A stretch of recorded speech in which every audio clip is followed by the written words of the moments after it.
Okay, so let's proceed with our next topic here on topic 7, combinational logic design.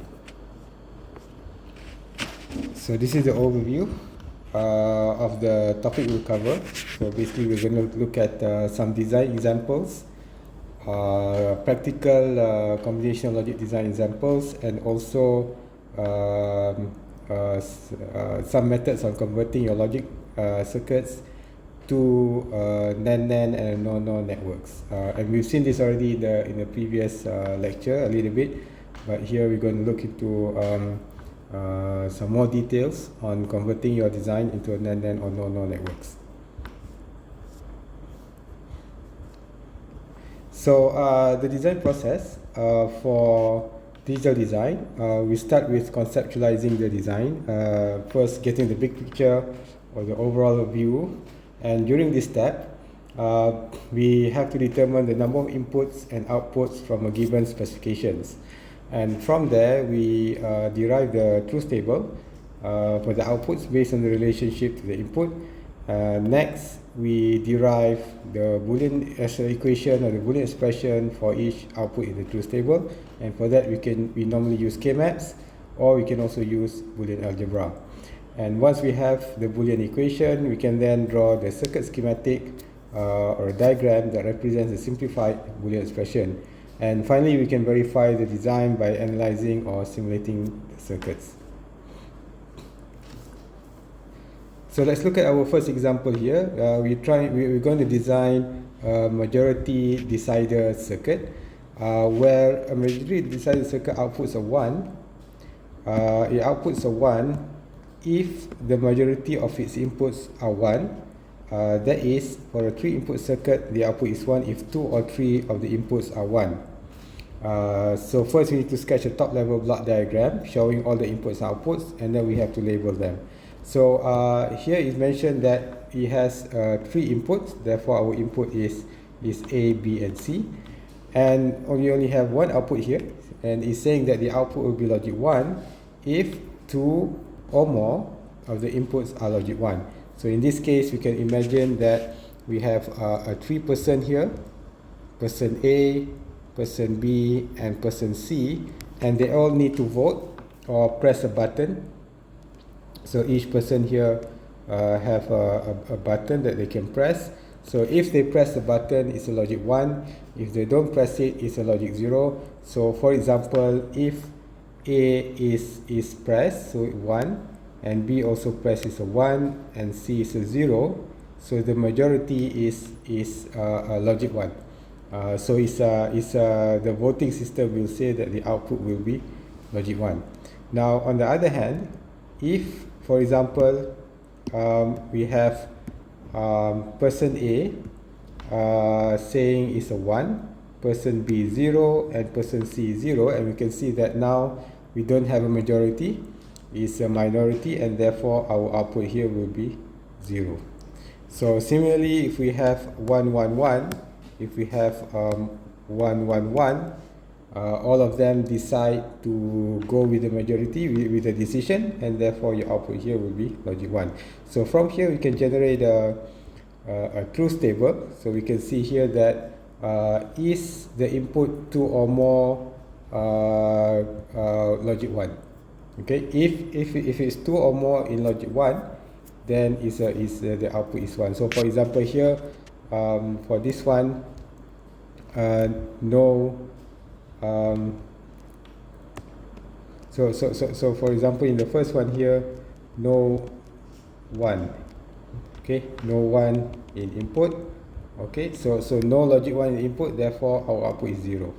And here we have only one is logic 1, so then the output is 0.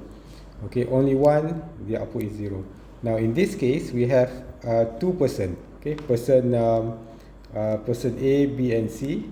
Okay, so in this case, we have person B and C both are saying to have logic 1. Okay, and therefore our output is going to be 1. Okay, based on the decision. So here is only one person saying a 1, and therefore the output is 0. 2 1s will be a 1, 2 1 will be a 1, and 3 1 will be a 1. So we can then complete the truth table Okay, we can complete the truth table here, and the next step after we obtain the truth table is to construct a KMap, a Carnot map. Okay, and from the Carnot map, then we can get the minimum Boolean equation or the Boolean expression. So how to construct the KMap? So we can see here that the logic 1 occurs. The logic 1 occurs at the condition of 3. Okay, so this is 0, 1, 1 is a 3. Also occurs during 1, 0, 1, which is a 5. 1, 1, 0 is a 6, and 1, 1, 1 is a 7. So we know that the logic 1 occurs during 3, 5, 6, and 7. So what we do is we're gonna fill in our 3 input KMap with a logic 1 for 3, 5, 6, and 7. Okay, so where is 3 in the KMap? Where is 3 in the KMap? So we can see here actually the number 3 is 0, 1, 1. So 0, 1, 1 is a logic 1. Okay, what is 5? So 5 is 0, 1, 1, 1, 0, 1. So where is 1, 0, 1? So 1, 0, 1 is a logic 1. 6 is 1, 1, 0. Okay, 1, 1, 0. So where is 1, 1, 0? So 1, 1, 0 is here. So here is logic 1. And then here is 1, 1, 1. So 1, 1, 1 is a logic 1, and the rest will be 0. Fill in 0. Okay, so once we fill in already, and now we need to, according to the 8 rules that we've seen in the previous lecture, from the KMap we need to generate our SOP or POS Boolean equation.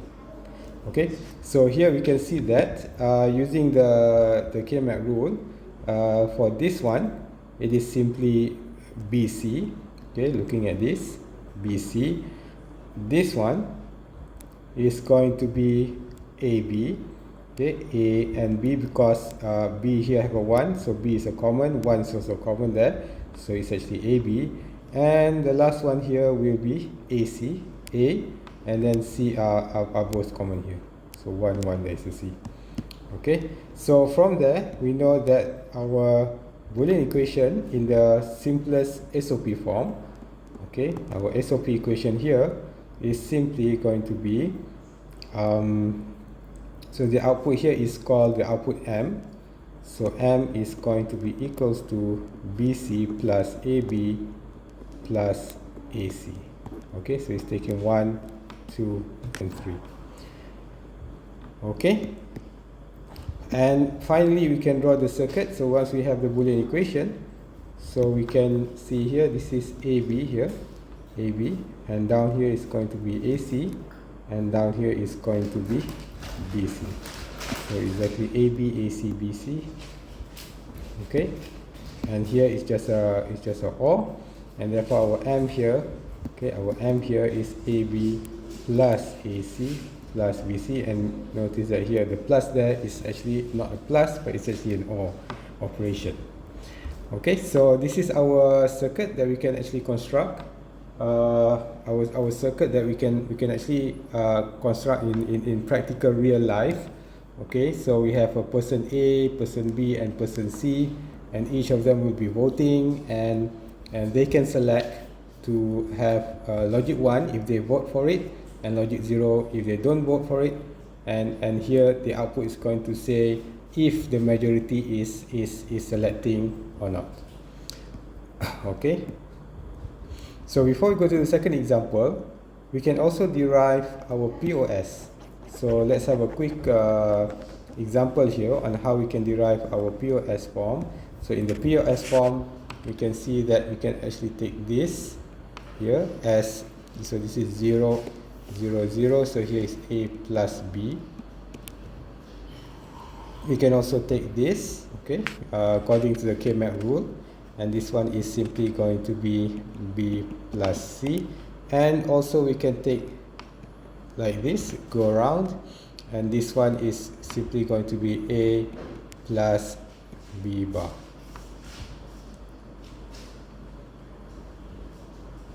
Sorry, A plus C bar. Okay, so this one is A plus. So this one is actually going to be A plus C. Okay. okay, A plus C, and therefore our POS is going to be M, which is equivalent to the SOP1, is going to be A plus B, B plus C, A plus C. Okay, so here is using 6 literals, and here is also 6 literals, so they are similar in the complexity. Okay, so they are similar in the complexity. Okay, so let's move on to the next example here. In the next example, we want to implement a BCD to access tree converter circuit where we have a BCD S3 are 4-bit codes. We can assign ABCD to input, WXYZ to output. So we have the input ABCD, so 4 inputs, and here some circuits here, some logic gates. Okay, so our task is to find what logic gates we need, how many, what type of gates, and how they should be connected to obtain to convert our BCD, or the binary coded decimal, into the access tree codes, which also contains 4 outputs. So first of all, the first step is to get the truth table. So we know that if we have 4 input, then we should have 16 entries in the truth table. Okay, so in decimal, okay, in decimal, so this is 0, 1, 2, 3, all the way until 15 for 1111. Okay, and here is the output here. Okay, here is the output. So how to fill in the output? Fill in the truth table. Inputs 1, 0, 1, 0, and 1, 1, 1 are don't cares. So here don't care. So notice here that we have a don't care value. Here means that can be either 1 or 0.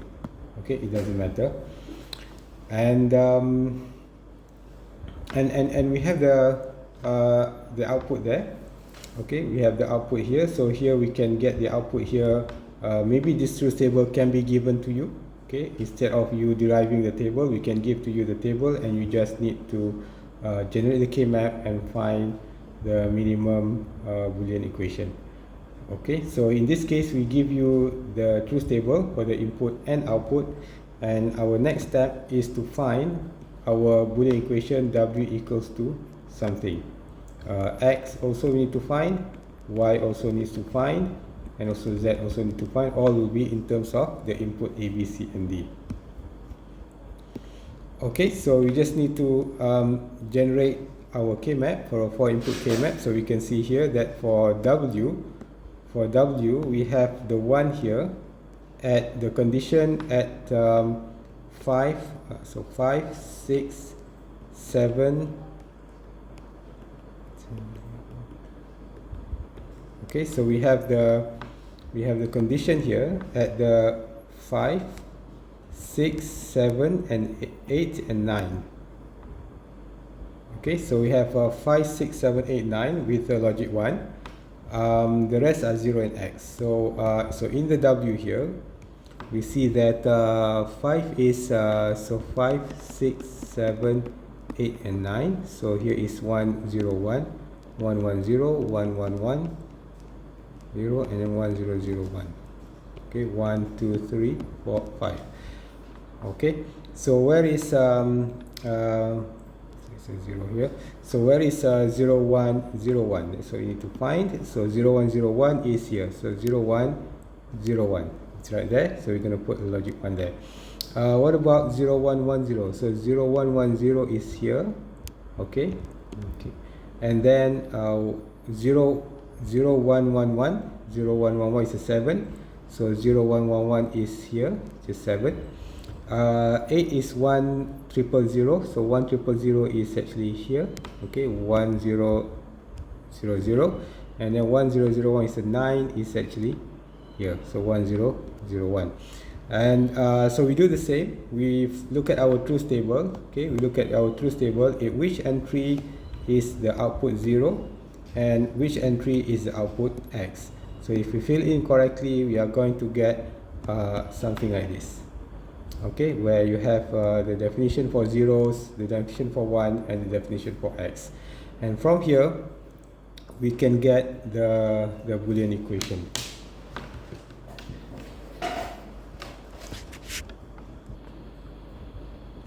Okay, so from here we can get the Boolean equation, and we can see here that remember the rule is to group them by the power of 2.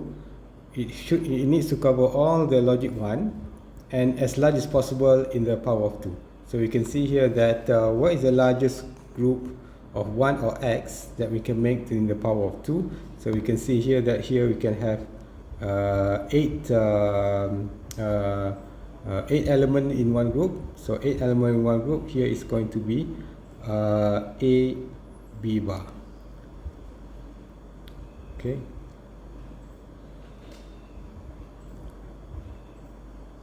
Sorry. So here is actually going to be A because the common is only A. Okay, and then we can also make this group. So this is done. So this is one group.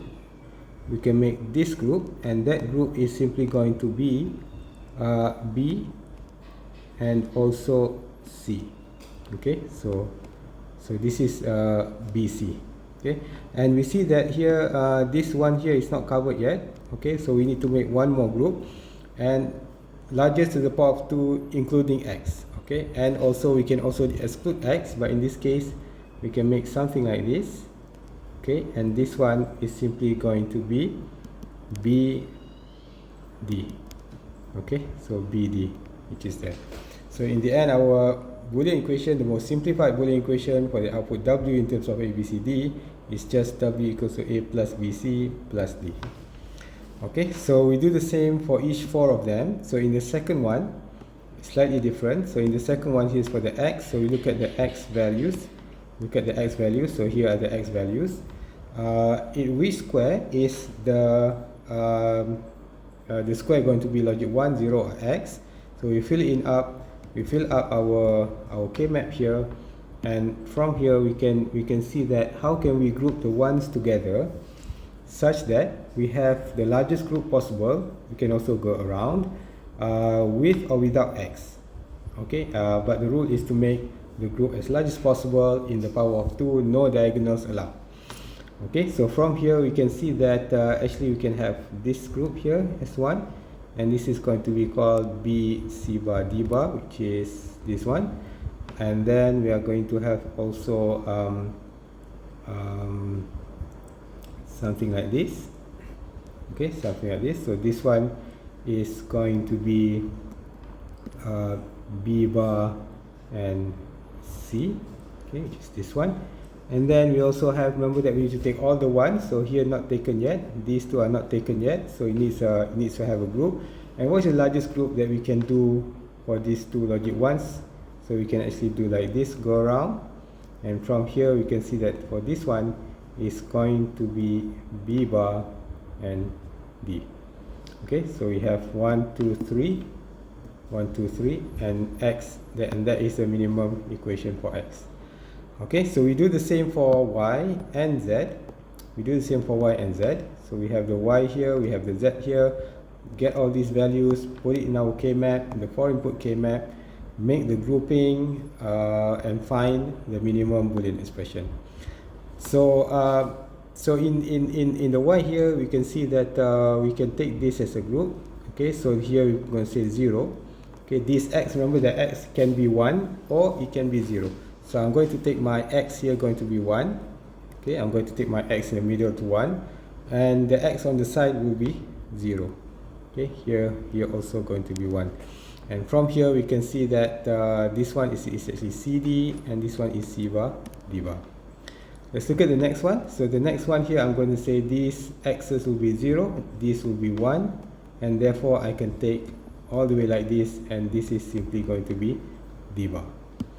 Okay, so then we have all the equations there. So we have all the equations, A, B, C, D as our input, and here is our Wx, y, and z, and we can see that z is actually equals to D bar, so it's just going to take this value to the output. Okay, so we have the circuit there, and once we have the circuit,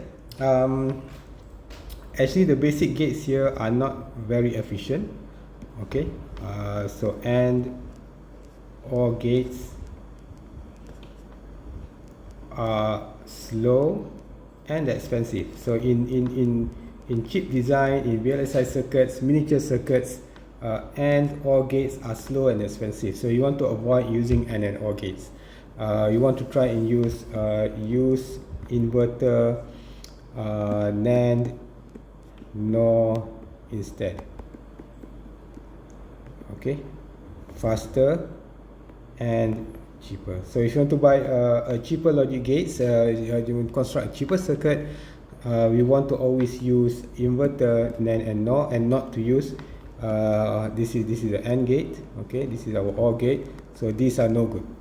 Okay, so these gates are, they can if you don't have a choice, but if you have a choice, okay, you want to use the inverter, NAND and NOR. So how can we convert our AND OR? Because our SOP, okay, looking at this is basically AND.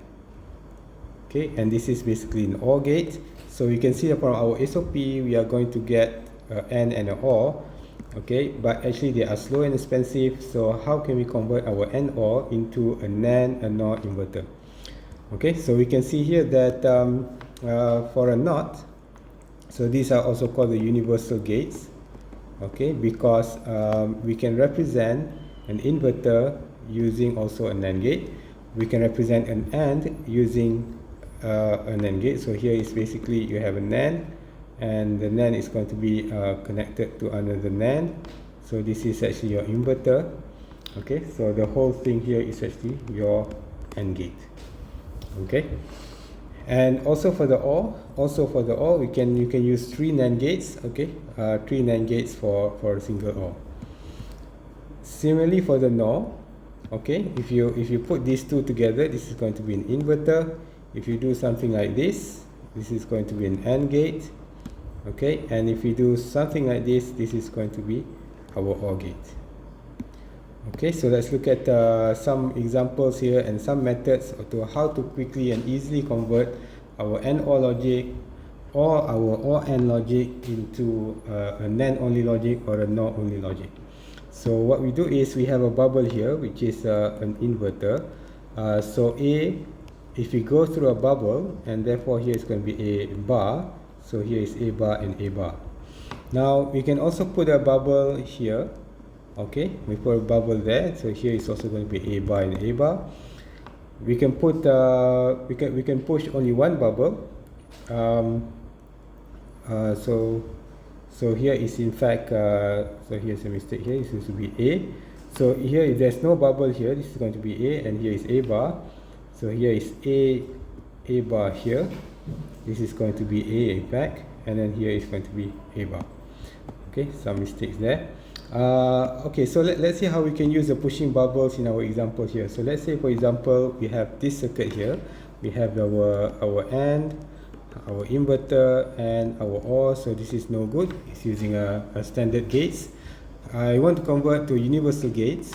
Okay, we want to convert to universal gates, and what we can do is first we can put 2 bubbles. Okay, so if you put 2 bubbles together, okay, which is equivalent to like this.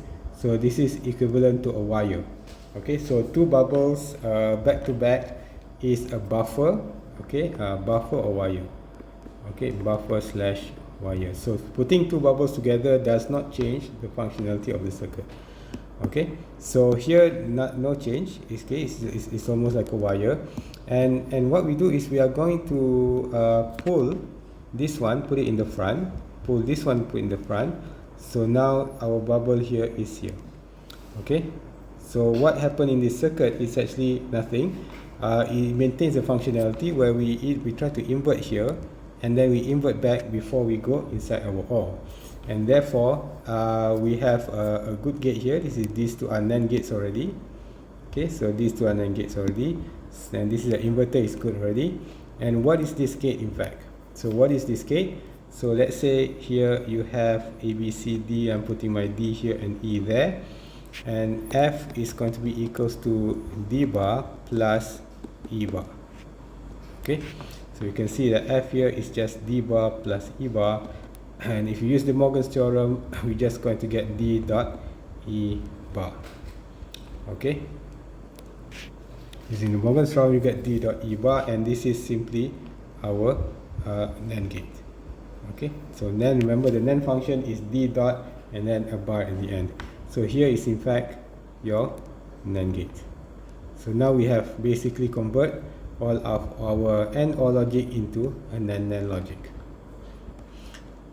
So similarly we can do for the OR. For the OR, so we have the two bubbles there in the front, which doesn't change the functionality of the circuit, and then we can pull one bubble to the front and one bubble to the end, and it still doesn't change the functionality. This is good. These are our good NOR gates.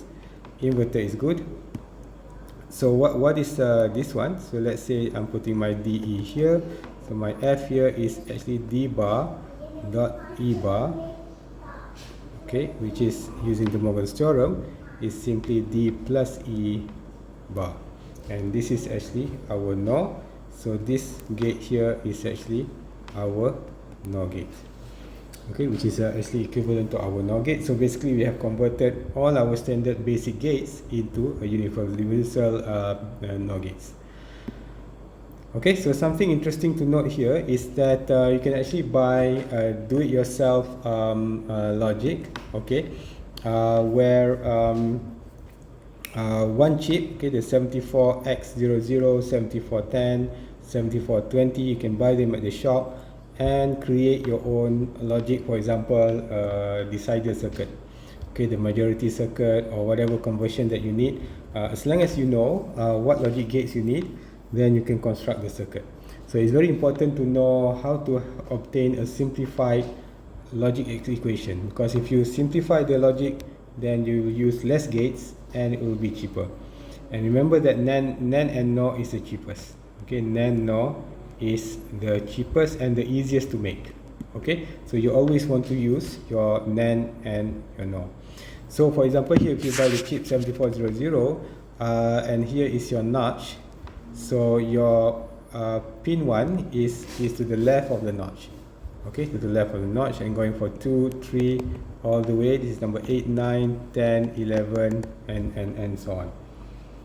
Okay, note that pin 7 connects to the ground, and pin 14 connects to your power supply. Okay, and if you need to use a gate, the input will be 1, 2 and output 3. We can also use this one, which is the input 4, 5 and output 6. Okay, and construct our own complex discrete logic. So just a quick example here to convert to a NAND logic. So what we do here is I'm going to put a bubble here and a bubble here, so it doesn't change the functionality, where we have an inverter and then invert again. Bubble here and a bubble there, bubble here and a bubble there, and we can see that here is already a good NAND gates. Okay, and in fact this one we have seen that actually this one is equivalent to a 3 input NAND gate. Okay, equivalent. Okay, we've seen in the previous one that actually this strange looking gate is actually equivalent to a good NAND gate.